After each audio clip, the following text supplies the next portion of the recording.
Now, let's bring in the number one journalist at the moment at the Olympics. He's bigger than Germany. Peter Badel with the boxing. Yeah, we're joined by Peter Badel. Pete, I'd say the boxing, mate. You've covered that. It's had more controversy, headlines, drama than probably any sport here at the Olympics. Great story to start with, Caitlyn Parker.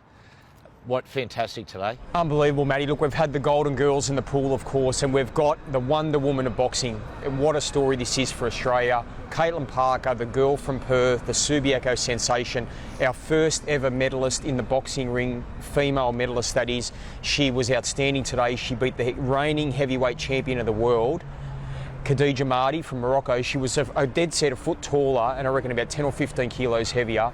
Caitlyn Parker outboxed her, outschooled her, outwitted her.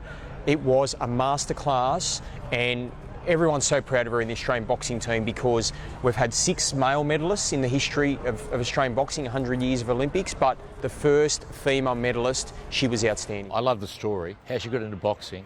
She said that her father wouldn't let her walk to school when she was 11 years old until she learnt self-defence. So that one's for Dad. Yeah. When does she fight next, Pete? She fights, Maddie, on Thursday here in Paris, which will be Friday, 6 a.m.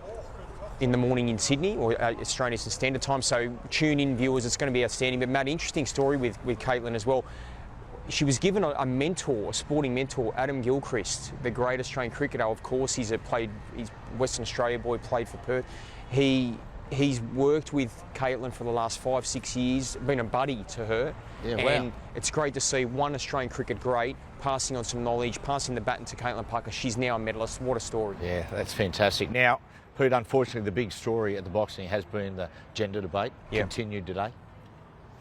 It's been like Melrose Place, Matty, this soap opera, hasn't it? I mean, it's been remarkable. I mean, so Lin Yu-ting, the other ex-Y athlete, of course, there's been a lot of talk about Imam Khalif.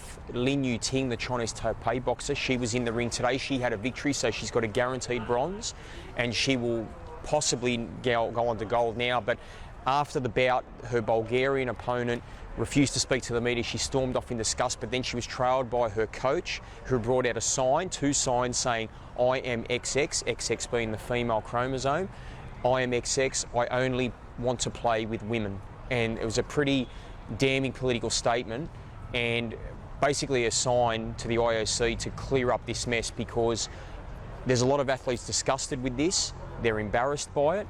They want some clarity, and it's time for the IOC to step up, and the Bulgarian camp have turned up the heat on the IOC. Would a nightmare result here be for the Algerian and the Chinese Taipei fighter to both win gold medals at this Olympic Games? Absolutely, Maggers. That'd be a public relations disaster for the IOC. And look, I think it could happen. I mean, I think Khalif is actually the better of the 2 fighters.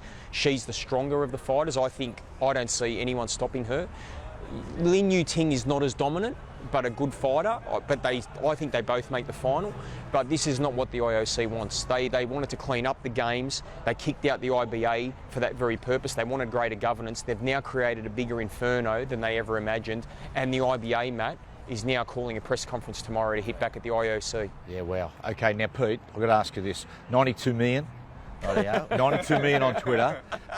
But Pete, I mean, with that, you get a lot of blowback. There'd be a few trolls out in India. I mean, has that been the case? Well, I've been mobbed in Hamburg, Matty. Yeah, I'm the king there.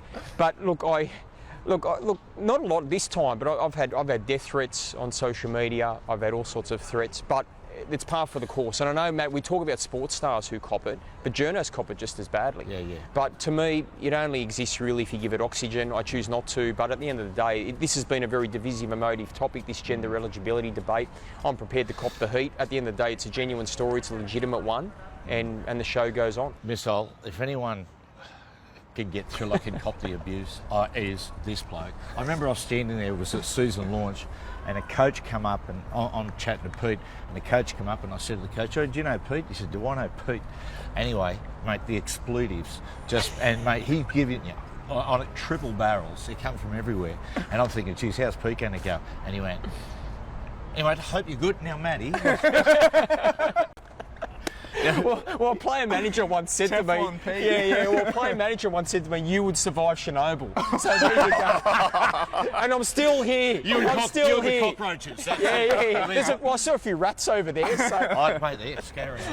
Hey, there was the other one. Remember once at the ground, a bloke gave you a big spray in front of the crowd and you just pulled your microphone out and started recording you. Yeah, I won't name the coach, by the way. But I'll do anything for a story, Matty. Yeah, no. Hey, don't worry, we've gathered that. Yeah. We had a discussion about one of those last night. We won't mention the King's funeral, but one day it'll come out. Pete, the water polo, it's fair to say in Budapest, Australians would not be warmly received. We beat the Hungarians again. We beat them, the women. We beat them yesterday with the men's. We beat them again today. That's a huge result, enormous. Absolutely, and it goes to show, Matty, the breadth and the depth of the Australian Olympic team as a collective. I mean, I know John Coates before the Olympics said that we would win a record 60 medals, and he challenged some of the sports on the periphery, not just swimming, not just athletics, some of the other sports to deliver some medals, and we're seeing that in boxing, our best campaign in 64 years, water polo, so Fantastic. Other sports are stepping up. It's a great sign moving into Brisbane 2032. Well, the men take on Serbia. The women, they're undefeated. They're at the top of their group. They'll take on France, Italy, or Greece. And I've had people say to me, you're really keen on this water polo. Well, the reason is I actually played for the Cessnock Seals in water polo and made the countryside one year, right? Unbelievable. So what happens? So we go there, and the country championships are in Gosford. Right? So me and a mate who's passed now, my great mate Phil Peake, we go, anyway, we throw, it's team meetings on, we go to team meetings, throw the bags down on the bed, and my mate Peake, he said, they reckon there's a great night out in Gosford. And I said, well, it's Friday night, so we better sample. We didn't see the pool. Did not see the pool. On the Sunday afternoon, we went back to the hotel and the country coach was waiting for me, and he said, Matthew, I guarantee you this, you will never represent country New South Wales in water polo ever again. And I never did. I never did. Hey, it's an apt name, the Seals. I reckon he swims like them. What do you reckon? Good on you, Solid boys. seal. It's been some sort of 24 hours. More to come. Speak to you tomorrow.